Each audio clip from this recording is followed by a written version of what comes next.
محمد اللهم صل على محمد وآل محمد آل الطيبين الطاهرين المعصومين المظلومين واللعنة الدائمة الباقية على أعدائهم أجمعين من الآن إلى يوم الدين.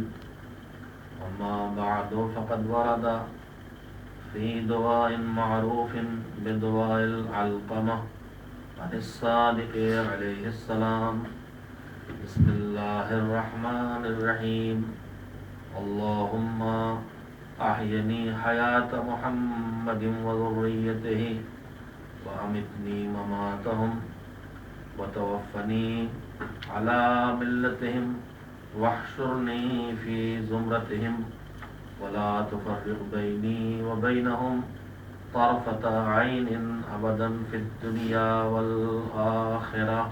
صلوات بھیجیے اللهم صل على محمد وآل محمد. زیارت عاشوراء کے بعد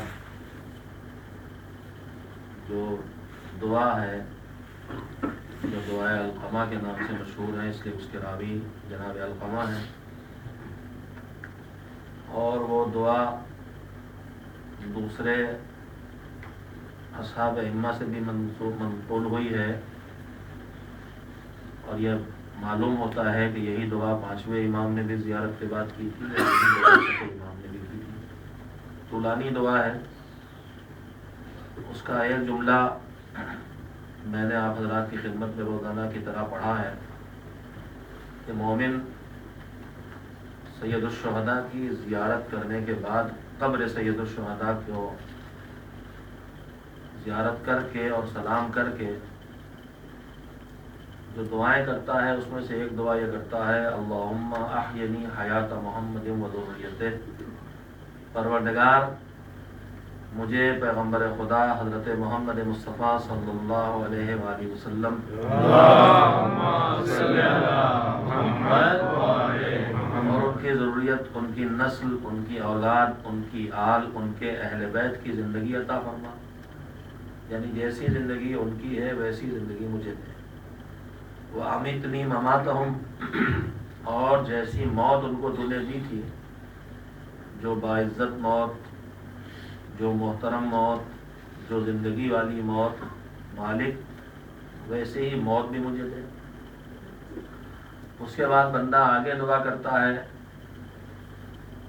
وَتَوَفَّنِي عَلَى مِلَّتِهِمْ. مالک، زندگی بھی ان کی، موت بھی ان کی جیسی، اور جب یہاں سے مجھے بلائے اور اٹھائے تو مجھے ان کی ملت پر، ان کے دین پر، ان کے مذہب پر، ان کے عطا کیے ہوئے طریقہ حیات پر مجھے اٹھا.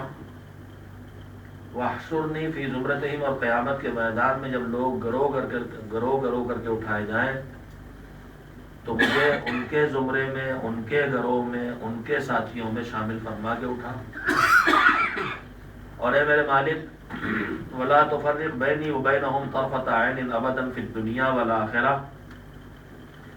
میرے اور محمد و آل محمد علیہ السلام کے درمیان نہ دنیا میں نہ آخرت میں فاصلہ نہ کر.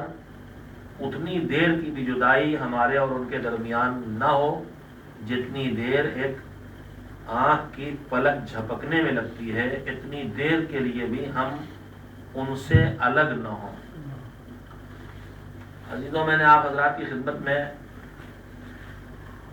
انہی جملوں کو روزانہ دوہرا کے جس موضوع کو اپنی گفتگو کے لیے منتخب کر کے پیش کیا، جو حضرات آج پہلی بار تشریف لائیں ان سلسلے مجالس میں، ان کے لیے ان لفظوں کو دوہرا دوں کہ محمد و آل محمد اور اہل بیت علیہ السلام کے تعلیمات اور ہماری زندگی کے مسائل، اس روشنی میں گفتگو کر رہا ہوں میں. اور کل میں نے یہ بات کہی تھی کہ ہماری زندگی میں جتنے مسائل ہیں اور جو الجھنیں ہیں، جو پرابلمس ہیں، جو ایشوز ہیں، جو پریشانیاں ہیں، جو مشکلیں ہیں، جو دشواریاں ہیں، جن میں سے کچھ کو ہم دشواری سمجھتے ہیں اور کچھ بڑی مشکلیں ہیں لیکن ہم انہیں مشکل نہیں سمجھتے ہیں. کچھ چھوٹی مشکلیں ہیں جو ہمیں بڑی مشکل لگتی ہیں اور کچھ بڑی مشکلیں ہیں جو ہماری نگاہ میں مشکل ہی نہیں ہیں. میں آج اسی سلسلے میں تھوڑی گفتگو کروں گا.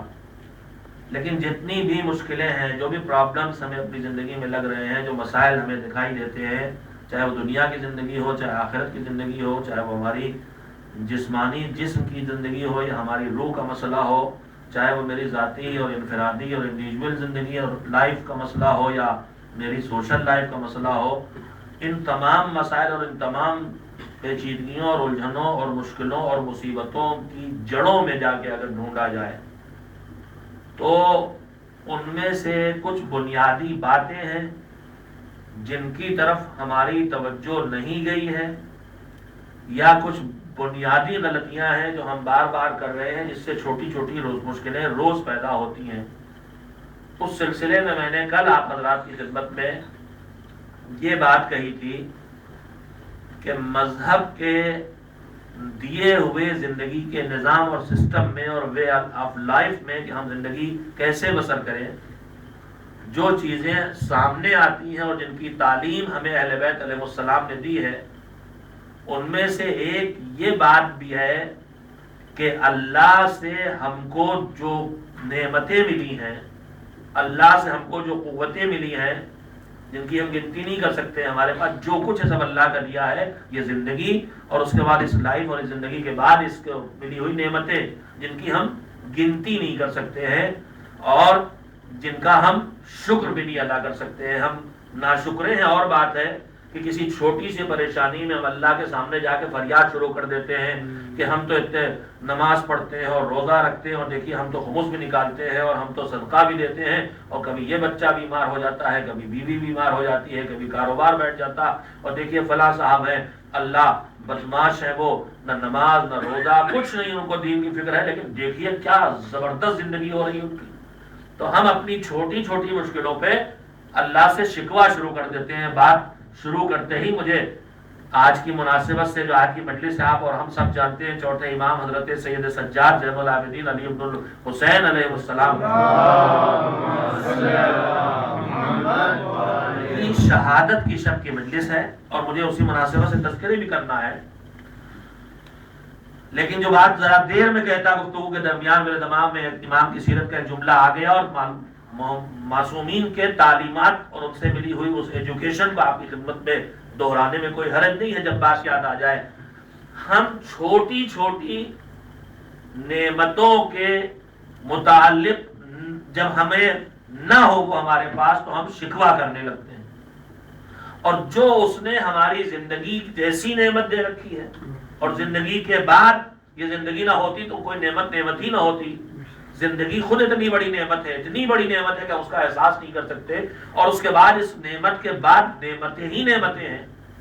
ہم کسی ایک نعمت کا احساس نہیں کر سکتے ایک لمحے کے لیے. یہ زبان جو بول رہی ہے، اس کے بولنے میں جو میں طاقت لگا رہا ہوں، اس کے لیے جتنی نعمتیں اللہ کے استعمال کر رہا ہوں میں جانتا ہی نہیں کتنی نعمتیں یوز کر رہا ہوں. آپ جو میری بات کو سن رہے ہیں تو خالی میری بات کے سننے میں کتنی نعمتیں آپ اللہ کی استعمال کر رہے ہیں ہم آپ نہیں جانتے اس کو.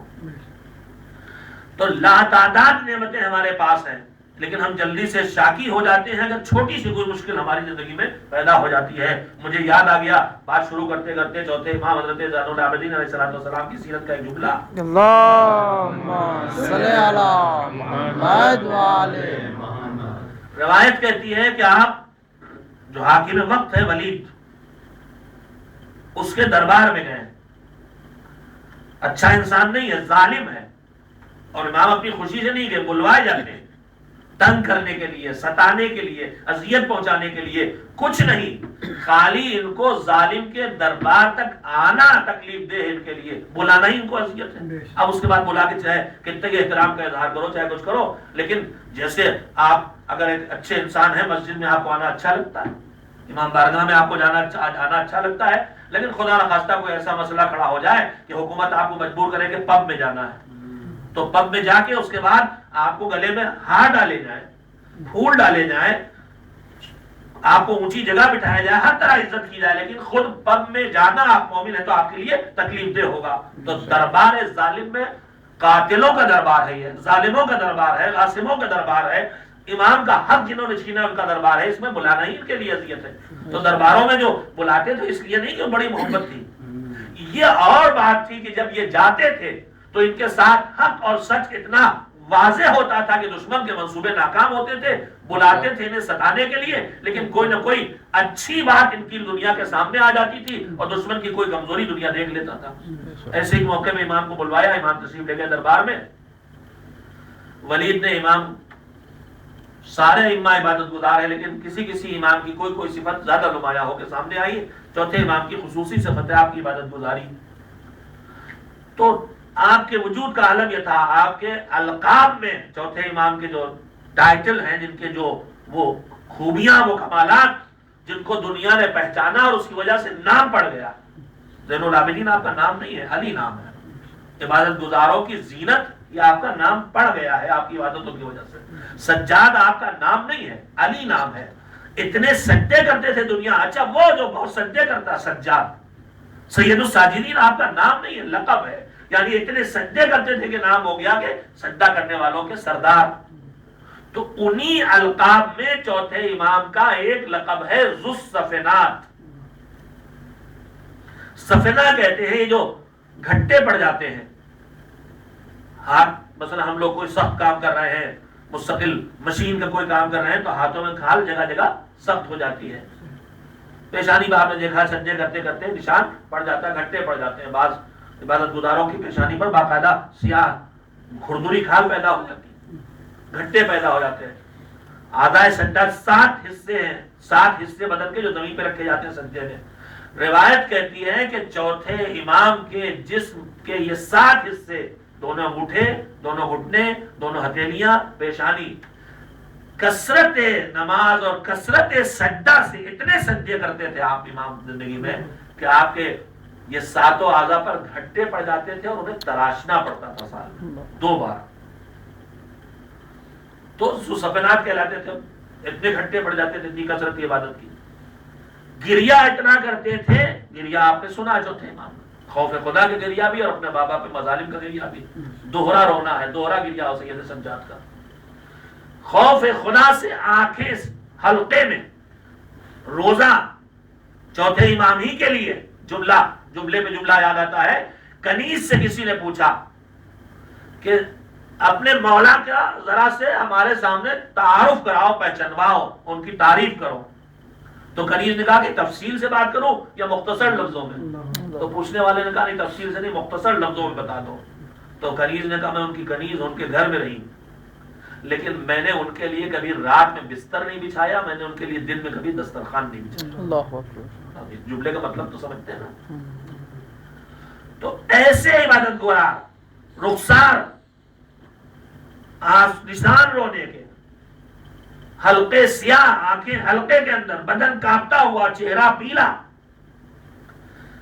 اس پوری صورتحال کو دیکھ کے ولید جیسے ظالم آدمی نے ایک مرتبہ بے چین ہو کے کہا کہ اے پیغمبر کے بیٹے، آپ نے عبادت سے اپنی کیا حالت کر رکھی؟ دنیا کے سامنے تو اچھا بن کے دکھانا یہ بھی بات ہے، اور حق بھی اقرار کروا لیتا، سچائی دشمن کی زبان پہ بھی آگے سے اقرار کروا لیتی۔ کہا آپ تو پیغمبر کے بیٹے ہیں، آپ کے جد کے لیے شفاعت ہے اور آپ ان کے بیٹے ہیں، آپ اتنی کثرت سے عبادت کیوں کر رہے ہیں؟ تو اتنی زیادہ عبادت کر کے دیکھ کے دشمن یہ کہہ رہا ہے کہ آپ تو فرزند رسول ہیں، شفاعت آپ کے گھرانے کی ہے، آپ کی سفارش سے لوگوں کو جنت ملے گی، تو آخر آپ اتنی عبادت کیوں کر رہے ہیں؟ عبادت، اس کا گویا کہنا یہ ہے کہ عبادت وہ کرے جو جنت کے لیے پریشان ہو کہ زیادہ عبادت کر لے تاکہ جنت ملے۔ آپ جنت کے لیے، آپ جنت تو آپ کا کوئی مسئلہ نہیں، تو آپ اتنی عبادت کر رہے ہیں کیوں کر رہے ہیں؟ میں جملہ آپ کو سناؤں میرے عزیزوں، جنت و جہنم کے لالچ اور خوف سے عبادت کا معیار ان کی زندگی میں نہیں ہے۔ جملہ سنیے، تو امام نے کہا کہ میرے جد حضرت محمد مصطفیٰ صلی اللہ علیہ وآلہ وسلم سے لوگوں نے یہی کہا، آپ اتنی عبادت کیوں کرتے ہیں؟ آپ محبوب خدا، آپ رحمت للعالمین، آپ اللہ کے حبیب، آپ اللہ کے پیغمبر، اللہ آپ سے راضی، کائنات آپ کی محبت میں بنائی گئی، آپ جس کے لیے کہیں وہ جنت جائے گا، آپ اتنی عبادت کیوں کر رہے ہیں؟ میرے عزیزو، جس کے لیے میں نے پورا واقعہ سنا ہے وہ سنو۔ امام نے کہا کہ میں وہی جواب دیتا ہوں جو میرے جد نے، میرے نانا نے جواب دیا تھا۔ جب میرے جد سے یہ جملہ کہا گیا تھا کہ جنت تو آپ کی، آپ اتنی عبادت کیوں کر رہے ہیں، تو میرے جد نے کہا تھا افلا اکون عبدا شکورا، کیا میں ایک شکر گزار بندہ نہ بن کے رہوں؟ اللہ نے جب مجھے دوسروں سے زیادہ نعمتیں دی ہیں تو میرے لیے زیادہ شکر کی ضرورت ہے۔ اس کے بعد میں نے جملہ جو سنا ہے چوتھے امام کا وہ سنے، کہا اس کے بعد امام نے فرمایا سنو، اگر مجھے اتنی زندگی نہیں جو اللہ نے مجھے دی ہے، بلکہ قیامت تک کی زندگی مل جائے، اور میں اتنا دن زندہ رہوں جب تک کہ قیامت نہ آ جائے، اور میں اتنے سجدے کروں اللہ کی بارگاہ میں کہ میری پیٹھ سجدے کرتے کرتے ٹیڑھی ہو جائے، اور اس کا تفصیل سے امام نے عبادتوں کا تذکرہ کیا، اتنے سجدے کروں، اتنے رکوع کروں، اور اتنے روزے رکھوں، یہ ساری عبادتیں 2 دن نہیں، 10 دن نہیں، سال بھر نہیں، 70 سال نہیں، 100 سال نہیں، قیامت تک کرتا رہوں۔ امام نے کہا تب بھی اتنی عبادتیں کر کے بھی میرے مالک نے مجھے جن نعمتوں سے نوازا ہے ان میں سے ایک چھوٹی سی نعمت کا شکر کا جتنا حق بنتا ہے اس کا 10واں حصہ بھی نہ ادا کر سکتا۔ میں نے اتنی تفصیلی روایت صرف آپ کو اس لیے سنائی عزیزوں کہ ہم آپ کبھی کبھی تھوڑی سے دینداری، تھوڑی سے ایمان کی پابندی، تھوڑا سے مذہب کے راستے پہ چلنے کے بعد، تھوڑا دوسروں کے مقابلے مجلس ماتم نماز روزہ کر کے جلدی سے اللہ پہ احسان جتانے لگتے ہیں۔ ان کو اتنا دیا ہے ہمیں، یہ تک ہمارے بھائی بھی اور ہم سے زیادہ ہماری بہنیں اس معاملے میں شاکی ہونے لگتی ہیں۔ اللہ کی بارگاہ میں شاکی ہونے کی گنجائش ہی نہیں ہے۔ وہ چاہے مصیبتوں میں رکھے چاہے نعمتوں میں رکھے، اس کی کسی ایک نعمت کا شکریہ بھی ہم ادا نہیں کر سکتے ہیں۔ ایک صلوات بھیجیں محمد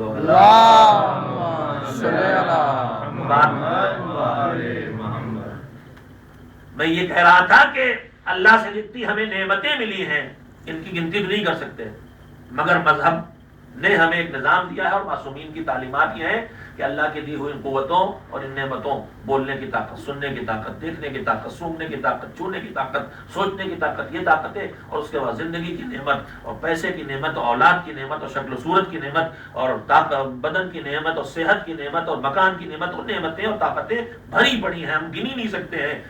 ان کو اللہ نے جو نظام دیا وہ یہ کہہ رہا ہے ہم سے کہ ان میں سے کوئی قوت اور کوئی نعمت بیکار نہ رہنے پائے، اور ان میں سے کوئی قوت اور کوئی نعمت بے قابو نہ ہونے پائے، آؤٹ آف کنٹرول نہ ہونے پائے۔ اس سلسلے میں نے کل آپ حضرات کی خدمت میں جو حضرات تشریف لائے ان کے سامنے گفتگو کی تھی کہ نظام مذہب یہ کہتا ہے کہ کوئی قوت بیکار نہ رہے اور کوئی قوت بے قابو نہ ہونے پائے۔ دنیا میں جو بڑی بڑی مشکلیں ہیں، جنگ، لوٹ مار، بھوک، بیماری، غربت، مفلسی، ان کے پیچھے یہی ہے، یا تو اللہ کی دی ہوئی قوتیں استعمال نہیں ہو رہی ہیں، بیکار رہ گئی ہیں، تو کہیں جہالت ہے، کہیں غربت ہے، کہیں بھوک ہے، کہیں بیماری ہے، اور یا کہیں اللہ کی دی ہوئی قوتوں کا بے قابو ہو کے استعمال ہو رہا ہے اور آؤٹ آف کنٹرول ہو گئی، تو جنگ ہے، لوٹ مار ہے، چھینا چھپٹی ہے، خون بہایا جا رہا ہے، یا قوتیں بیکار رہ گئی ہیں یا قوتیں بے قابو ہو گئی ہیں۔ تعلیمات اہل بیت علیہ السلام ہم سے یہی کہہ رہے ہیں کہ اللہ کی تمام دی ہوئی نعمتوں کو بیکار بھی کسی کو نہیں رہنا چاہیے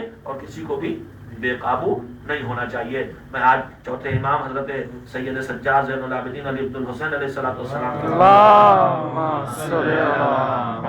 شہادت کی شب کی مناسبت سے اسی سلسلے میں ان کے ارشادات میں سے ایک ارشاد کے سہارے آپ سے کچھ تھوڑی دیر اور اسی موضوع پہ گفتگو کرنا چاہتا ہوں کہ ہماری زندگی کے بہت سے مسائل اس لیے پیدا ہوتے ہیں کہ یا اللہ کی دی ہوئی قوتیں بیکار، زبان یا تو جہاں بولنا چاہیے وہاں چپ رہتی ہے اس لیے مسائل کھڑے ہوتے ہیں، یا جہاں چپ رہنا چاہیے وہاں بول پڑتے ہیں اس لیے مسائل کھڑے ہوتے ہیں۔ میں مثالیں 25 دے سکتا ہوں۔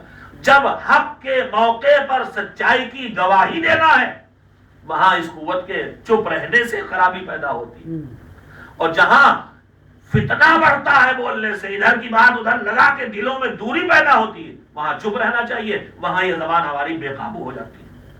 تو جہاں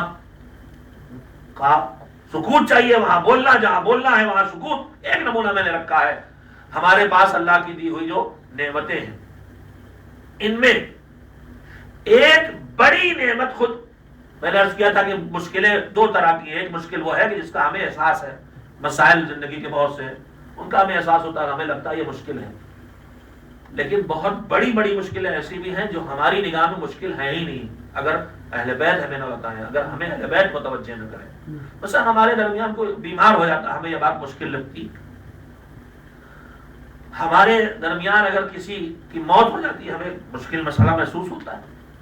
لیکن یہ بتائیے کہ آج تک کہیں کسی بچے کی برتھ ڈے کا دن آئے جب, تو کبھی ہمیں یہ لگتا ہے کہ یہ بھی ایک مشکل آئی؟ تو لگتا ہے خوشی کی بات ہے.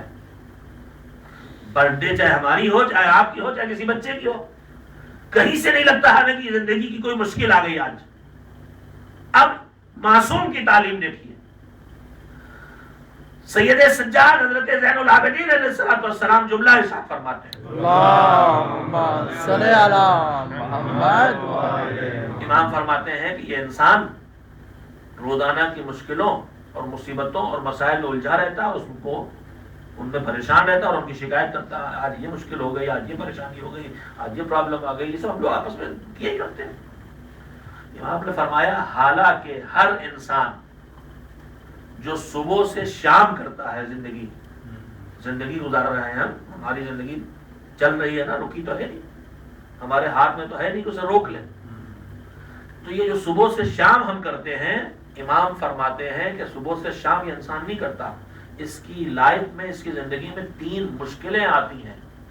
روز صبح سے شام کرتا ہے تو 3 مشکلیں اس کی لائف میں آتی ہیں, جن میں سے اگر کسی ایک کا یہ احساس کر لے, امام کی جملے ہیں, اگر ان 3 مشکلوں میں سے کسی ایک مشکل کا احساس کر لے تو دنیا کی ہر مشکل اور ہر پرابلم اس کو اس کے مقابلے میں آسان لگے گی.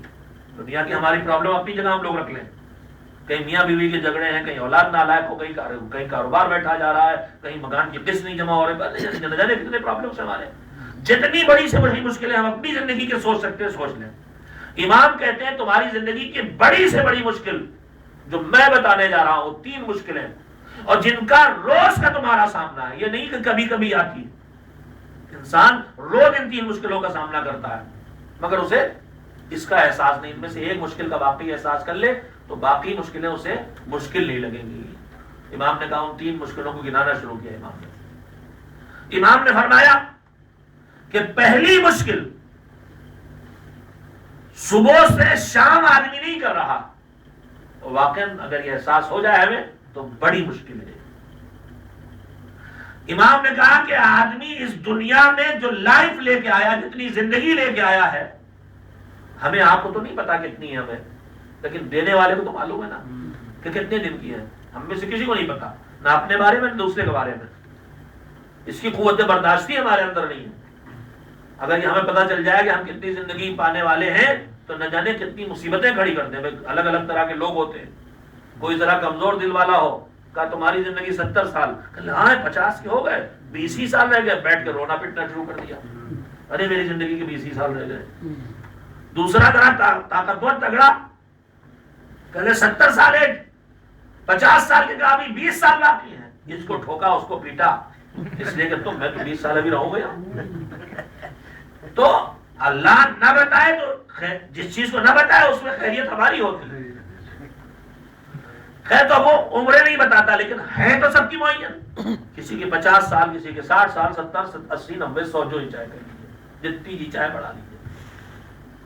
اللہ کے علم میں ہے, ہمارے علم میں نہیں ہے. تو جب اللہ کے علم میں ہے تو لمیٹڈ ہے نا, کتنی ہے, 70 سال, 2 مہینے, 3 دن, 3 گھنٹے, 3 منٹ, 2 سیکنڈ. اللہ کے یوں فگر معین ہے. ہم آپ نہیں جانتے اپنی زندگی کے بارے میں. میں نے 70 سے کم اس لیے نہیں رکھی کہ لوگ برا مان جائیں گے. تو اب ہمیں نہیں معلوم, لیکن اسے تو معلوم ہے. اب صبح سے شام جو ہوئی تو یہ جو 70 سال ہیں ان کو دنوں سے بدل لیے. اس کے بعد جتنا صبح سے شام ہوئی تو زندگی کا ایک دن گھٹا کہ نہیں گھٹا. اب امام کے جو جملہ سنیے, کہا انسان صبح سے شام نہیں کرتا, اس کی لائف اور اس کی زندگی کا ایک دن گھٹ جاتا ہے. اور یہ ایک ایسی مصیبت ہے کہ اس مصیبت کا اسے کبھی احساس نہیں ہوتا. کتنی مرتبہ آپ بیٹھے شام کو، اوہو آج سر پکڑے بیٹھے ہو، آپ نے خیریت تو مولانا کیا بات، کہیں آج پورا دن ایک زندگی کا کم ہو گیا، نہیں نا، کبھی نہیں خیال آتا.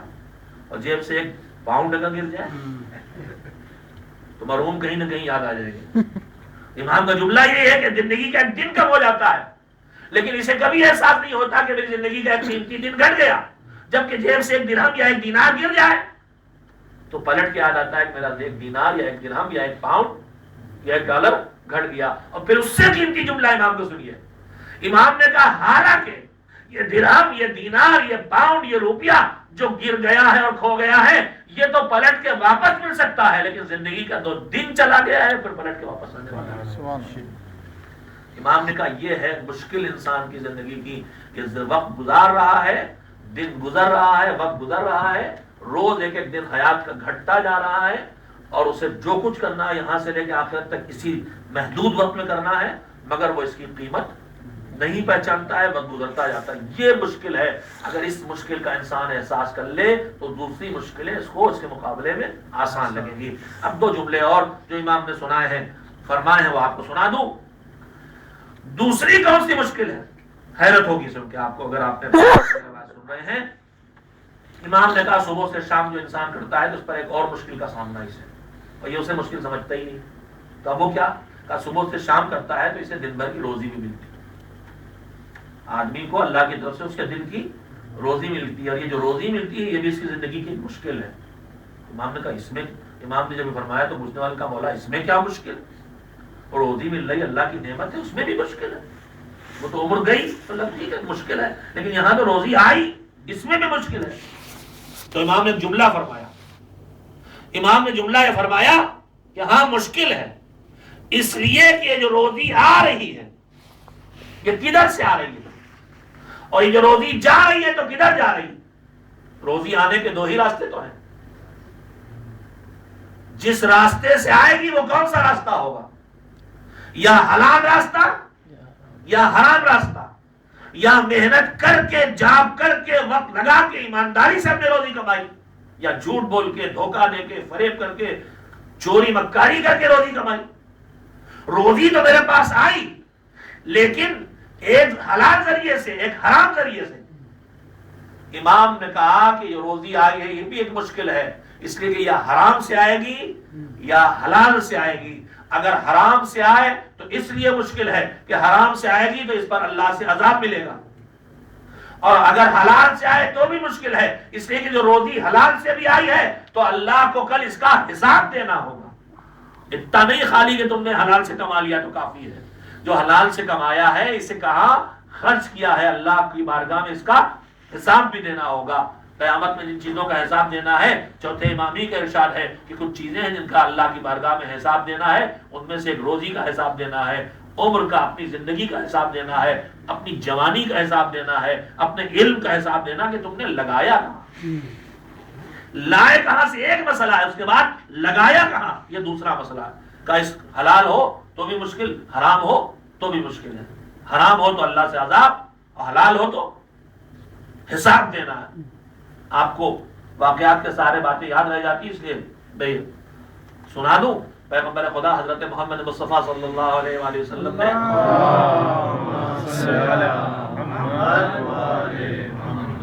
ایک دن جناب سلمان اور جناب ابو ذر دونوں کو 2 درہم عنایت کیے، اور اس کے بعد ان سے کہا کہ تمہارے ہیں اور تم جہاں چاہو خرچ کرو. اب ظاہر ہے کہ دونوں پیغمبر کے بہترین اصحاب میں سے ہیں، ان سے اچھے اصحاب ہے ہی نہیں اصحاب پیغمبر میں کوئی. ایک 10ویں درجے پہ ایمان کے، ایک 9ویں پر، ان سے اونچا کوئی ہے ہی نہیں، بالکل نہیں ایمان ہے. تو کسی خراب جگہ خرچ کرنے کا تو کوئی امکان ہی نہیں ہے، مگر بہرحال اختیار میں دیا گیا ہے، اور دونوں میں ایمان کا 1 درجے کا فاصلہ ہے، تو فرق خرچ کرنے میں کچھ فرق تو آئے گا ہی. جو اونچے والے ہیں ان کا کچھ اونچا خرچ ہوگا، جو ان سے 1 نمبر نیچے ہیں ان کا کچھ تو نیچے ہو گئی اس سے، اس لیول سے، سلمان کے لیول سے. دونوں گئے. جناب سلمان اکیلے انسان تھے، ان کے ساتھ کوئی تھا نہیں، فیملی نہیں تھی، خاندان نہیں تھا. بڑی لمبی عمر پائی تھی جناب سلمان نے. رسول اللہ تک آتے آتے بعض روایت کے مطابق 900 سال کی عمر، بعض روایت میں 300 سال، بہرحال جو بھی کم از کم 300 سال تو ہے موجود کہ 300 سال کی عمر تھی پیغمبر تک ڈھونڈتے ڈھونڈتے پہنچتے پہنچتے جب پہنچے. خیر جناب سلمان کوئی تھا نہیں گھر بار میں، انہوں نے اللہ کے پیغمبر سے جو ملا تھا وہ غریبوں میں تقسیم کر دیا. جناب ابو ذر کی چھوٹی سی فیملی، بیوی بھی ہیں، بچے بھی ہیں، غربت کا دور ہے، پیغمبر سے ملا ہے، روٹی نمک پیاز جو بھی لے کے آئے ہوں گھر میں کچھ کھانے پینے کا سامان لے آئے.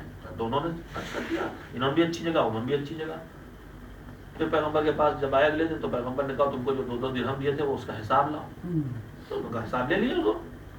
تو پیغمبر نے کہا نہیں ایسے نہیں. حکم دیا، روایت کہتی ہے کہ پھر آگ جلوائی، آگ پہ پتھر رکھا گیا. جب وہ پتھر پوری طرح سے تپنے لگا تو پیغمبر نے فرمایا کہ اس پتھر پہ کھڑے ہو کے مجھے حساب دو. تو جناب سلمان تو قدم رکھا، ایک جملہ کہا انفقت فی سبیل اللہ، اللہ کی راہ میں خرچ کر دیا. حساب صاف. جناب ابو ذر ذرا سے کسمسائے، حضور. تو پیغمبر نے کہا نہیں رہنے تو مجھے معلوم ہے تم نے جہاں خرچ کیا ہے بیوی بچوں کے لیے جو لائے وہ سب جائز اور حلال کام ہے، لیکن پیغمبر نے کہا میں نے خالی یہ تم لوگوں کو بتانا چاہا تھا کہ کل قیامت کے میدان میں جب اللہ کی بارگاہ میں حساب دینا ہوگا تو اس سے سخت حالات ہوں گے، حساب کے لیے اپنے کو تیار رکھو. تو حضور آپ سے کہی رہا تھا کہ امام نے فرمایا کہ روزی ہم پا رہے ہیں، نعمت ہے اللہ کی، لیکن اس کے ساتھ بھی مشکل جڑی ہے. فی حلالہا فی حرامہا عقاب و فی حلالہا حساب. اس کے حلال میں تو عذاب ہے اور اس کے حلال میں، حرام میں تو عذاب ہے اور اس کے حلال میں بھی حساب دینا ہے. حلال راستے سے لانا کافی نہیں ہے، بلکہ حلال راستے سے لانے کے بعد اسے جہاں خرچ کرنا ہے وہ بھی صحیح جگہوں پہ خرچ ہونا چاہیے. اپنے فرائض بھی ادا ہوں اس سے، اپنی زندگی کے ضروریات بھی پورے ہوں اس سے، مذہب کی ذمہ داتا کی ہوئی ذمہ داریاں بھی پوری ہوں اس سے، اور اس میں اللہ نے حقوق رکھے ہیں وہ بھی دیے جائیں. ورنہ خالی حلال سے کمانا کافی نہیں ہے اس کو نعمت بنانے کے لیے. حلال سے کمانے کے بعد اللہ کے بتائے ہوئے راستوں کے مطابق ہی اسے خرچ بھی کیا جانا ہے. تو دوسری مشکل امام نے بتائی، دن ختم ہونے پر مشکل یہ ہے کہ روزی پاتے. اس کے بعد امام نے فرمایا کہ تیسری مشکل اور ان دونوں مشکلوں سے زیادہ بڑی مشکل، امام نے فرمایا کہ تیسری مشکل اور ان دونوں سے بڑی مشکل، کہا کہ تم صبح سے شام نہیں کرتے بلکہ آخرت سے ایک قدم نزدیک ہو جاتے ہو. ظاہر ہے ہمارا سفر چل رہا ہے، آخرت کی طرف جا رہا ہے. زندگی موت سے بدلے گی، موت آخرت کی طرف لے جائے گی. آخرت کس چیز کا نام ہے؟ آخرت کے 2 حصے ہیں، ایک حصہ جنت اور ایک حصہ جہنم ہے. امام نے فرمایا کہ تم صبح سے شام نہیں کرتے بلکہ آخرت سے ایک قدم نزدیک ہو رہے ہو. مشکل یہ ہے کہ تمہیں یہ پتا نہیں ہے کہ تم جنت سے نزدیک ہو رہے ہو کہ جہنم سے. امام نے فرمایا کہ اگر انسان اس مشکل کا احساس کر لے کہ میں نے دن کا سفر جو آج تمام کیا رات پر اور رات کا سفر صبح پر، تو یہ جو ایک ایک منزل آگے بڑھ رہا ہوں، ایک ایک قدم آگے بڑھ رہا ہوں، یہ جنت سے نزدیک ہو رہے ہیں کہ جہنم سے نزدیک ہو رہے ہیں. اگر اس مشکل کا احساس ہو جائے تو عزیزو واقعا سچی بات ہے کہ اس سے بڑی مشکل انسانی زندگی میں کوئی نہیں پیدا ہوتی. تو میں نے آج امام کی شہادت کی مناسبت سے اپنے موضوع سے مربوط رکھتے ہوئے آپ کی خدمت میں بات عرض کی ہے کہ مشکلوں میں انسانی زندگی کے کچھ مشکلیں وہ ہیں جنہیں ہم اور آپ مشکل نہیں سمجھتے ہیں. اہل بیت علیہ السلام کا یہ کرم ہے کہ انہوں نے زندگی کے ان مسائل کی طرف، ان ایشوز کی طرف، ان پرابلمز کی طرف متوجہ کیا ہے جن کی طرف ہماری توجہ نہیں ہوتی. ایک صلوات اور بھیجیں تو تھوڑے سے وقت تھوڑی سی گفتگو اور آپ سے. اللہم صلی علی محمد وعلی محمد. میں نے عرض کیا تھا کہ وقت کا مسئلہ ہماری زندگی میں، یہ وقت جو زندگی کا گزرتا چلا جا رہا، یہ اللہ کی نعمت ہے، اور اس نعمت کا مصرف نہ اسے بیکار ہونا چاہیے اور نہ اس صلاحیت کو بے قابو ہونا چاہیے. اس کا بڑا حصہ اکثر ہم بیکاری میں گزار دیتے ہیں. میں اس سلسلے میں بس ایک جملہ، معصومین ہی میں سے کسی معصوم کا ارشاد ہے، مجھے اس وقت ان کا نام یاد نہیں ہے، شاید 8ویں امام کا ارشاد ہے جہاں تک مجھے یاد آتا ہے. 8ویں امام حضرت علی رضا علیہ السلام کا جملہ ہے. آپ نے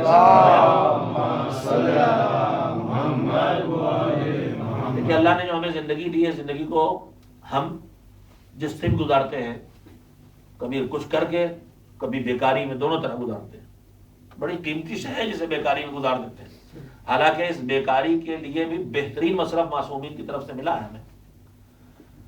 آپ کہیں مولانا ہر وقت آدمی کچھ نہیں کر سکتا، کبھی کبھی تو بیکاری میں گزارنا ہی پڑتا ہے.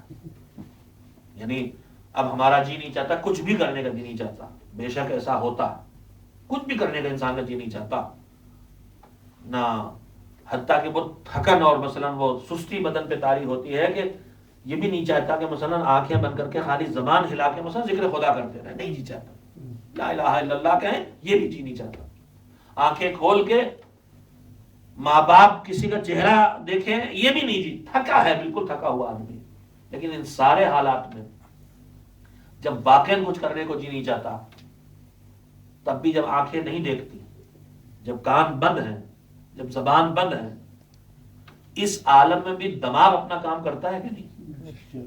دماغ تو کام کرتا ہے نا، زبان نہیں چل رہی ہے نہ چلے، لیکن دماغ تو دوڑ رہا کہیں نہ کہیں، ادھر سے ادھر ادھر سے ادھر، یا تو آپ اسے بے قابو گھوڑے کی طرح چھوڑ دیں کہ جدھر دوڑنا دوڑے گزارے وقت، یا تھوڑا سے اپنے اوپر کنٹرول کر کے تھوڑی سی پریکٹس کر ڈالیں، اور تھوڑی سی پریکٹس کر کے وقت کا بہترین مسئلہ زندگی میں نکال لیں۔ آنکھ بھی نہیں چاہتی کہ دیکھیں، زبان بھی نہیں چاہتی کہ بولیں، کان بھی نہیں چاہتے، بچہ بھی کچھ بولتا کہتے چپ رہو بھائی، تھک گئے بہت، چپ رہو ذرا، تھوڑی دیر سکون لینے دو، بچہ بھی بات کرے، پیارا بچہ، اپنا بچہ، تو بھی نہیں جی چاہتا، نہیں جی چاہتا، لیکن دماغ تو کام ہی کرتا ہے، کام یہ کرتا ہے کہ جاپان سے چھلانگ مارتا ہے تو نیو یارک اترتا ہے، اور نیو یارک سے اچھلتا ہے تو جا کے افغانستان کی پہاڑیوں پہنچ جاتا ہے، تو کام یوں کرتا ہے دماغ، کیا تو کرتا ہی، اس کے لیے تھوڑی سی پریکٹس کی ضرورت ہے بس۔ یہ بتائیے کہ جب میں عبادت کروں، اونچی عبادتوں میں مثلا نماز بہت اونچی بڑی عبادت ہے، واقعا بہت بڑی عبادت ہے، اس نماز میں میرے ہاتھ بھی چلتے ہیں، میرے پیر بھی چلتے ہیں، میری زبان بھی چلتی ہے، میری آنکھیں بھی شامل ہوتی ہیں، سب اعضاء تقریباً اس عبادت میں پورا بدن شامل ہو جاتا ہے، رکوع و قیام و سجود، اس میں پورا بدن شامل ہو جاتا ہے، تو یہ سارے بدن کا بڑا حصہ مل کے جس عبادت کو انجام دیتا ہے وہ نماز ہے۔ نماز پڑھنے کے لیے مجھے سارے بدن کو یوز کرنا پڑتا ہے، اس کا استعمال کرنا پڑتا ہے۔ اب میں نے نماز پڑھی 5 منٹ تو 5 منٹ کی عبادت ہوئی نا، 10 منٹ تو 10 منٹ کی عبادت ہوئی، 1 گھنٹہ تو 1 گھنٹے کی عبادت ہوئی۔ کوئی نماز میں نے تو ابھی تک نہیں پڑھی ہے کہ جس کے لیے لکھا ہو کہ 1 گھنٹے کی نماز 70 سال کی عبادت ہے۔ 5 منٹ کی تلاوت سورے کی 70 سال کی عبادت ہے، میں نے نہیں پڑھا کہیں ابھی تک۔ جس جگہ آپ کے ذہنوں کو لے جانا چاہتا ہوں میرے عزیزوں، اللہ نے جو گنجائشیں رکھی ان کو سمجھنے کی ضرورت ہے۔ صرف جب میری تھکن اتنی طاری ہے کہ نہ زبان چلتی ہے، نہ آنکھیں دیکھنا چاہتی، نہ کان سننا چاہتے، نہ ہاتھ پیر ہلنا چاہتے ہیں، تب بھی دماغ تو کام کر رہا ہے نا۔ مذہب کہتا ہے دماغ کو تھوڑا سے قابو میں لا کے لائن پہ سوچ کو لگا دو، سوچ کو لائن پہ لگا دو، سوچ کو اللہ کی طرف گھما دو، سوچ کو مذہب کی طرف لگا دو، لیٹ کے یہی سوچنا شروع کرو میں نے آج کون سی ذمہ داری ادا کرنے میں کوتاہی کی ہے، میں نے آج بچے کی تربیت میں کون سی کمی کی ہے، میں نے آج کون سی تقصیر کی ہے۔ اللہ کے وجود کی دلیل میں یہ ستارے اللہ کو پہچانوا رہے ہیں، کہیں بھی اللہ کی طرف، دین کی طرف، مذہب کی طرف لگا دو، ابھی زبان اور ہاتھ پیروں کا کوئی کام نہیں، خالی دماغ کو تم نے اللہ کی طرف لگایا۔ اب اعلان ادھر سے سنو، فکر و ساعتن یا تفکر و ساعتن خیر من عبادت 70 سنہ۔ اگر تم نے 1 گھنٹے دماغ کو دین کی راہ میں سوچنے پہ لگا دیا تو تمہارا یہ 1 گھنٹہ 70 سال کی عبادت سے بہتر گھنٹہ۔ سبحان اللہ، سبحان اللہ۔ تو گنجائشوں کو پہچاننے کی ضرورت ہے اور ان گنجائشوں کو اپنے استعمال میں لانے کی ضرورت ہے۔ گنجائشیں اللہ نے بہت رکھی ہیں، مگر بہرحال ہم اپنا وقت بیکاری میں بھی گزار دیتے ہیں نا۔ تو میں اس سلسلے میں سنا دینا چاہتا تھا، ایک تو میں نے مصرف کیا کہ کوشش یہی کریں کہ کم سے کم اس وقت دماغ کو ادھر ادھر دوڑنے اور مارے پھرنے کے بجائے کسی ایک لائن پہ، سوچ پہ لگا دیں، مذہب کی کسی ذمہ داری پر، اللہ کے کسی حکم پر، اللہ کے وجود کے بارے میں، اس کی توحید کے بارے میں، اس کی عدالت کے بارے میں، نبوت و امامت و قیامت و موت و قبر و برزخ و قرآن اور تربیت اولاد اور نماز اور زیارت امام حسین اور اگلے سال حج کرنا اور اس کے بعد عمرہ اور یہ زیارت کسی پلان پہ لگا دیے مذہبی۔ خیروں من 70 الف سنہ، 70 سال، 70 سنہ، 70 سال کی عبادت سے اونچا کام یہ ہے 1 گھنٹے میں جو انسان کر لے۔ وقت کے بارے میں میں کر رہا تھا، چوتھے امام کا ارشاد، اس میں 8ویں امام کی بات میں نے آپ کو سنانا چاہی تھی کہ ہم اپنے جو وقت ہے زندگی کا کس کس طرح گزارتے ہیں۔ آپ مجلس میں آئے، بہترین مصرف ہے الحمدللہ۔ اس کے بعد جا کے ہم بیوی بچوں کے ساتھ بیٹھیں گے، بات کریں گے، اچھا مصرف ہے۔ کھانا کھائیں گے، اللہ کی طرف سے اس نعمت کے استعمال کرنے کا ہمیں حق دیا گیا ہے، اچھا مصرف ہے. تھک گئے ہیں ٹی وی دیکھیں گے بشرطے کوئی حرام چیز نہ دیکھیں, وہ بھی اچھا مصرف ہے, خراب مصرف نہیں. میں نے آپ کی خدمت میں شاید کبھی عرض کیا ہو, یا موقع ملے گا آئندہ عرض کروں گا کہ انسان کو اپنی زندگی کو جو جن کاموں کے درمیان بانٹنا چاہیے, تقسیم کرنا چاہیے اپنے وقت کو, کون کون, اس وقت نہیں عرض کروں گا. اس میں یہ سب چیزیں شامل ہیں. دنیا میں اللہ کی دی ہوئی جائز نعمتیں اور لذتیں, ان کے لیے بھی اپنے وقت کو لگانا یہ بھی ایک مصرف ہے, اور حکم شریعت کہتی ہے کہ اس کے لیے اپنے وقت میں گنجائش پیدا کرو. خیر, تو وقت ہم جو اپنا پورا سر کرتے ہیں اپنے خیال میں, چاہے بیکاری میں گزار دیں, بیکاری میں تو نہیں گزرتا. 3 طرح کے کام ہیں جو آدمی کرتا ہے اپنی پوری زندگی میں. اچھے وہ کام کرتا ہے جو کہلاتے ہیں اچھے کام, یا وہ کام خدا نخواستہ جو برے کام, مذہب کی زبان میں حرام, مکروہ. بیٹھ گئے گھنٹہ بھر سے کسی مومن کی توہین ہو رہی ہے, آپس میں باتیں چل رہی ہیں, برائی میں گزار دیا وقت. ایسی فلم بیٹھے دیکھ رہے ہیں جو مذہب کے معیار اور اخلاق کے اعتبار سے جس کا دیکھنا کیریکٹر کو بگاڑ سکتا ہے, فکر کے ذریعے عمل کی خرابی پہ آ سکتا ہے, اس میں جو وقت گزار رہے ہیں. تو آدمی یا تو عبادت میں اپنا وقت گزارے گا اچھے کاموں میں, یا خدا نخواستہ زندگی کا کچھ حصہ برے کاموں میں اور گناہ میں گزار رہا ہے. لیکن تیسرا حصہ ہوتا ہے جو بیکاری میں گزار دیتا ہے. ٹرین کے انتظار میں بیٹھے ہیں, پلیٹ فارم پہ بیکاری میں گزر رہا ہے, ٹرین پہ بیٹھے ہیں بیکاری میں گزر, کتنا حصہ آدمی بیکاری اور انتظار میں گزار دیتا ہے. 3 طرح کے وقت انسانی زندگی میں آتے ہیں. اب سنیے, امام نے فرمایا کہ جب قیامت کا دن آئے گا اور اللہ بندے کے زندگی کے وقت کا حساب اس کے سامنے پیش کرے گا, اور سب چیزوں کے علاوہ ہمارا اپنا وقت, ہمارا حساب ہمارے سامنے آئے گا. جیسے کمپیوٹر سے نکل کے آ جاتا ہے, بل نہیں آ جاتے, جیسے ٹیلی فون ہم جتنے یوز کرتے آ جاتے ہیں کہ کہاں کس نمبر میں ملایا, کتنی دیر بات کی, کتنے سیکنڈ یوز کیا, کتنے پیسے ہوئے, ویسے ہی پورا وقت کا بل آ جائے گا. تم نے کہاں کہاں لگایا ہمیں یاد نہ رہے, لیکن اس کے پاس سارا ریکارڈ ہے. تو کہا 3 طرح کے وقت اس کے ہاتھوں میں سامنے, عمل کا حساب جو سامنے آئے گا, 3 طرح کے وقت سامنے آئیں گے. امام نے فرمایا کہ اس میں سے ایک وقت ایسا حساب ہوگا, ایسے وقت کا ایسا حساب سامنے آئے گا کہ یہ اتنا خوش ہوگا کہ اگر اس کی خوشی جنت والوں میں تقسیم کر, جہنم والوں میں تقسیم کر دی جائے تو تھوڑی دیر کے لیے سارے جہنمی اپنا غم بھول جائیں گے اس ایک آدمی کی خوشی پر. کہ پھر زندگی کا دوسرے حصے کا وقت جب سامنے آئے گا, وقت کا حساب سامنے آئے گا, کہ پھر اس پہ اتنا رنج ہوگا, اتنی تکلیف, اتنی اذیت ہوگی اس کو کہ اگر اس کی یہ تکلیف و اذیت جنتیوں میں تقسیم کر دی جائے تو تھوڑی دیر کے لیے سارے جنتی اذیت کا شکار ہو جائیں گے. اس کے بعد کا تیسرے وقت کا حساب سامنے آئے گا تو بیٹھ کے پچھتائے گا, یہ پچھتائے گا بیٹھ جا کے, کاش ایسا نہ ہوا ہوتا. امام نے اس کی تفصیل بتائی کہ یہ کون سے 3 طرح کے وقت ہیں. کہ جب اس وقت کا حساب جو اس نے اللہ کی عبادت میں, اطاعت میں, اللہ کی بات ماننے میں, کسی اچھے کام پہ کرنے میں, کسی فریضے کا ادا کرنے میں گزارا ہو, نماز میں, نوکری میں, بچے کے گود میں لے کے مثلا مسجد تک آنے میں, بیوی کے ساتھ بیٹھ کے باتیں کرنے میں, اچھے کام میں وقت گزارا ہے, تو امام کہتے ہیں کہ جو اچھے کام میں وقت گزارا ہوگا اللہ کی عبادت میں, اس کو دیکھ کے بندہ مومن اتنا خوش ہوگا کہ اگر اس کی خوشی جہنمیوں پہ تقسیم کر دی جائے تو تھوڑی دیر کے لیے جہنمی اپنا غم بھول جائیں. اور اس کا الٹا کہ جس کو گناہ میں, سرکشی میں, اللہ کی نافرمانی میں گزارا ہوگا, تو جب اس کا حساب سامنے آئے گا حساب, کتنی دیر ہم نے جھوٹ بولنے میں گزارا, کتنی دیر غیبت میں گزارا, کتنی دیر دوسری برائیوں میں گزارا, سب کا حساب سامنے آنا ہے.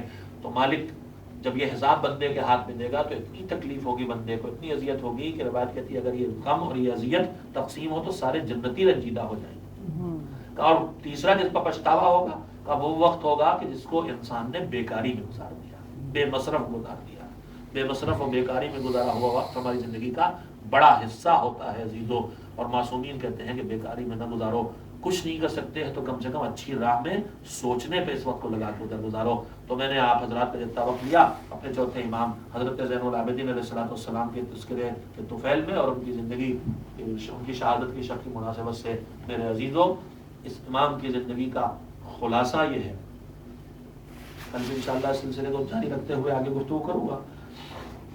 اس امام کی زندگی کا خلاصہ یہ ہے کہ امام اور نبی ایک عہدہ اور ایک منصب لے کے آتے ہیں, اور اس کے بعد ایک وہ وقت ہوتا ہے کہ جب اس منصب کا اعلان ہوتا ہے, یعنی ان کی وہ ڈیوٹی شروع ہو جاتی ہے. امام پیدا ہوتے ہیں تو امام بن کے پیدا ہوتے ہیں, یہ نہیں کہ پیدا ہونے کے بعد امامت بعد میں امام بنائے جاتے ہیں. رسول پیدا ہوتا ہے تو رسول بن کے پیدا ہوتا ہے, نبی پیدا ہوتا ہے تو نبی بن کے پیدا ہوتا ہے. لیکن نبی بن کے پیدا ہونا اور ہے، اور رسول کی حیثیت سے ان کی ذمہ داری کا شروع ہونا اور ہے. مثلا حضور گرامی حضرت محمد مصطفیٰ صلی اللہ علیہ وسلم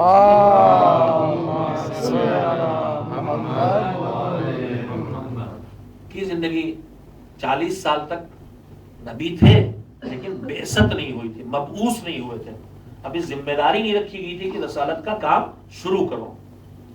تو رسول ہونا اور ہے، اور رسول رسالت کی ذمہ داری کا شروع ہونا اور ہے. اماموں میں بھی اسی طرح جو امام ہے وہ پیدا ہوتا ہے امام بن کے. چوتھے امام ہمارے پہلے امام کی زندگی میں پیدا ہوئے سن 38 ہجری میں. 2 سال اپنے دادا کے ساتھ رہیں، اپنے دادا کی گود میں رہیں، امام بن کے پیدا ہوئے ہیں، لیکن امامت کی ذمہ داری نہیں آئی، اس لیے کہ ابھی مولا علی موجود ہیں. ان کی شہادت کے فوراً بعد امام حسن آ گئے، پھر امامت کی ذمہ داری ان پر نہیں آئی. پھر ان کی شہادت کے بعد امام حسین آ گئے، پھر ان کے اوپر شہادت امامت کی ذمہ داری نہیں آئی. 12 کے 12 اماموں میں اگر آپ غور کریں گے تو ہر امام کب وہ امام ہوا جب اس سے پہلے والا نبی یا امام شہید ہوا. پیغمبر کی وفات ہوئی، امامت کی ذمہ داری مولا علی کی شروع ہو گئی. مولا علی کی شہادت ہوئی، امام حسن کی امامت کی ذمہ داری شروع ہو گئی. امام حسن کی شہادت ہوئی، امام حسین کی امامت کی ذمہ داری شروع ہو گئی. اسی طرح سے 12ویں امام تک ہے. یعنی جب پچھلا امام دنیا سے رخصت ہوتا ہے تو اگلا امام کی امامت کی ذمہ داری شروع ہو جاتی ہے. میرے عزیزوں کہنا یہ چاہتا تھا کہ پورے 12 اماموں کی تاریخ میں نظر ڈال کے دیکھ لیجیے، اتنے مشکل وقت میں کسی کی امامت کا آغاز نہیں ہوا ہے جتنے مشکل وقت میں ہمارے چوتھے امام کی امامت کا آغاز ہوا ہے. باپ کا کٹا ہوا سر رو کے نیزہ پہ، ادھر خیموں میں آگ لگ رہی ہے، ادھر پھوپھیوں کے سروں سے چادریں چھینی جا رہی ہیں، ادھر بیماری کا عالم یہ ہے کہ غش کے عالم میں بستر پہ پڑے ہوئے ہیں اور بدن میں اتنی طاقت نہیں ہے کہ اٹھ کے اپنے پیروں پہ کھڑے ہو سکیں. اس عالم میں امامت کی ذمہ داریاں اس امام کے کاندھوں پر آئیں، اور پھر امامت کی پہلی منزل میں کربلا سے کوفے اور کوفے سے شام تک کا دشوار ترین سفر ہے جہاں ہر قدم پہ دشمن شہید کر دینا چاہتا ہے. ایسے میں دین کی حفاظت کا بھی انتظام کرنا ہے، اپنی پھوپھیوں اور بہنوں کے دلوں کو تسلی بھی دیتے رہنا ہے، اور ساتھ ساتھ حسین کے پیغام کو بھی پہنچانا ہے. یہ عظیم کارنامہ اس چوتھے امام کا ہے جسے ہاتھوں میں ہتھکڑیاں اور پیروں پہ بیڑیاں ڈال کے گلے میں توق بنا کے کوفہ اور شام کے بازاروں میں پھرایا گیا تھا. سید سجاد نے کربلا کے میدان کی بھی ساری مصیبتیں دیکھی، کوفے کے بازار اور کوفے کے دربار سے بھی گزرے، شام کو بھی دیکھا ہے، شام کے دربار سے بھی گزرے، شام کے بازار سے بھی گزرے. مشکلیں ہی مشکلیں. کربلا کے میدان میں سید سجاد کے لیے کیا وہ وقت کم تھا کہ جب خون میں ڈوبا ہوا باپ سامنے کھڑا تھا، کہہ رہا تھا بیٹا بس آخری رخصت کے لیے آیا ہوں. سید سجاد کے لیے کیا وہ مشکل وقت کم تھا کہ جب پھوپھی بازو ہلا کے کہہ رہی تھی بیٹا آنکھیں کھولو بتاؤ کیا قیامت آ گئی ہے، دیکھو نو کے نیزہ پہ باپ کا کٹا ہوا سر دکھائی دے رہا. سید سجاد کے لیے مشکل وقت تھا، بڑا مشکل وقت تھا کہ جب پھوپھی بازو ہلا کے کہہ رہی تھی سروں سے چادریں چھین گئی ہیں، یہ بتاؤ ننگے سر ہم در خیموں سے باہر نکلیں یا زندہ جل کے اسی خیمے میں مر جائیں. اور مشکل وقت آئے. سید سجاد جب قیدی بنا کے لائے گئے تو سید سجاد نے وہ وقت بھی دیکھا ہے کہ باپ کے بے گور و کفن لاش کو زمین پر ڈال کے اس پہ گھوڑے دوڑائے جا رہے ہیں. سید سجاد باپ کی بے گور و کفن لاش کو کربلا کے میدان میں تپتی ہوئی ریت پہ چھوڑ کے آئے ہیں. اتنی مشکلوں کو دیکھ کے سید سجاد کوفے پہنچے اور کوفے سے شام تک گئے. مگر جب کوئی سوال کرتا تھا کہ اے حسین کے لال، اے فرزند رسول، یہ بتائیے کہ آپ پر سب سے زیادہ مشکل کہاں پہنچی ہے، کربلا میں پہنچی، کوفے میں پہنچی یا شام میں پہنچی؟ تو سید سجاد کربلا میں بے گور و کفن پڑے ہوئے لاشوں کو یاد نہیں کرتے تھے، کربلا میں علی اکبر پہ کلیجے میں جو برچھی لگی تھی اسے یاد نہیں کرتے تھے، کربلا میں جو پھوپھیوں کے سروں سے چادریں چھینی تھی انہیں یاد نہیں کرتے تھے، بلکہ آواز دیتے تھے. پوچھتے ہو سب سے بڑی مصیبت کہاں پڑی؟ تو سنو، شام شام شام. ہمارے اوپر سب سے بڑی مصیبت شام میں پڑی، اس لیے کہ ہمیں غلاموں اور کنیزوں کی طرح بازاروں میں پھرایا جا رہا تھا اور کوئی نہیں تھا جو ہماری مدد کرتا. اجرکم اللہ. حسین کا یہ لخت جگر قید و بند کی صعوبتیں برداشت کرنے کے بعد جب مدینے واپس آ گیا تو اس نے زندگی کے سارے فرائض ایک ساتھ انجام دیے ہیں. ان فرائض میں غریبوں کو کھانا پہنچانا بھی تھا، ان میں ان میں اللہ کی عبادت کرنا بھی تھا، ان میں کنبہ پروری کرنا بھی تھا، ان میں جو گمراہ ہیں انہیں راہ ہدایت دینا بھی تھا، لیکن انہی میں سے ایک فریضہ یہ تھا کہ جس کے اپنے باپ کو، اپنے شہید اور مظلوم بابا کو یاد کرنا اور یاد کر کے رونا۔ روایات کہتی ہیں کہ بازار مدینہ میں جدھر جانوروں کے گوشت کی دکانیں تھیں ادھر سے سید سجاد گزرنے لگتے تھے تو جلدی جلدی دکاندار جانوروں کے کٹے ہوئے سروں پر کپڑا ڈال دیتے تھے، اس لیے کہ سید سجاد کی کٹے ہوئے سر پہ جانور کی نگاہ پڑ جائے گی تو تڑپ تڑپ کے ماتم کریں گے، ہائے میرا بابا، ہائے میرا بابا۔ اگر کسی کو دیکھتے تھے کہ کسی جانور کو ذبح کرنے کے لیے لے کے جا رہا ہے، پوچھتے تھے بھائی اسے پانی پلا لیا ہے کہ نہیں؟ جواب ملتا تھا آقا ہم پانی پلائے بغیر پیاسا جانور ذبح نہیں کرتے۔ تڑپ کے کہتے تھے ہائے جانوروں کو پانی پلا کے ذبح کیا جائے، مگر میرا بابا کربلا کے میدان میں 3 دن کا بھوکا پیاسا شہید ہوا۔ کھانا سامنے آتا تھا حسین کو یاد کر کے روتے تھے، میرا بابا بھوکا شہید کر دیا گیا۔ پانی سامنے آتا تھا حسین کو یاد کر کے روتے تھے، میرا بابا پیاسا شہید کر دیا گیا۔ اجرکم اللہ بدو جملے سن لے۔ روایت کہتی ہے ایک ایسے ہی موقع تھا، گھر کی چھت پر پانی لا کے ظرف میں رکھا گیا ہے اور سید سجاد وضو کرنے کے لیے بیٹھے ہیں۔ روایات کہتی ہیں اتنا روتے تھے کہ آنسو پانی میں اتنا مل جاتے تھے کہ پانی بدلنا پڑتا تھا۔ اب جو پڑھنا بیٹھ کے رونا شروع کیا تو گھر کی چھت کے اوپر نالے سے آنسو قطرہ قطرہ بن کے ٹپکنے لگے۔ ادھر سے کوئی مسلمان گزر رہا ہے، اس پر پانی کے قطرے بج پڑے، اس نے زنجیر در بجائی، ایک کنیز نکلی، کہا کیا بات ہے؟ کہا بس ایک سوال کرنا تھا، میں گھر کے پاس سے گزر رہا تھا، چھت پہ پر نالے سے چند قطرے میرے لباس پہ گر گئے ہیں، یہ بتا دو یہ پانی نجس تو نہیں ہے؟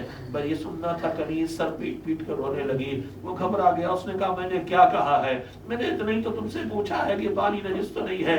جیسے ہی وہ کہتا ہے پانی نجس تو نہیں ہے، ویسے ہی وہ کنیز خدا اور تڑپ تڑپ کے روتی ہے۔ ایک مرتبہ اس نے کہا بس اب نہ کہنا، ارے یہ پانی ہے، یہ پانی نہیں ہے۔ ارے حسین کے لخت جگر علی ابن الحسین چھت پہ وضو کرنے کے لیے بیٹھے ہیں، مگر اپنے بابا کی پیاس یاد کر کے اتنا روئے ہیں کہ آنسو پر نالے سے پانی کی طرح گر رہے ہیں۔ ہاں میرے آقا، آپ اپنے باپ کی یاد کو پیاس کرتے رہے، اس لیے کہ بابا جب گئے تھے تو آپ ہی کے ذریعے تو پیغام دیا تھا ہمارے شیعوں جب بھی پانی پینا تو ہماری پیاس کو یاد کرے۔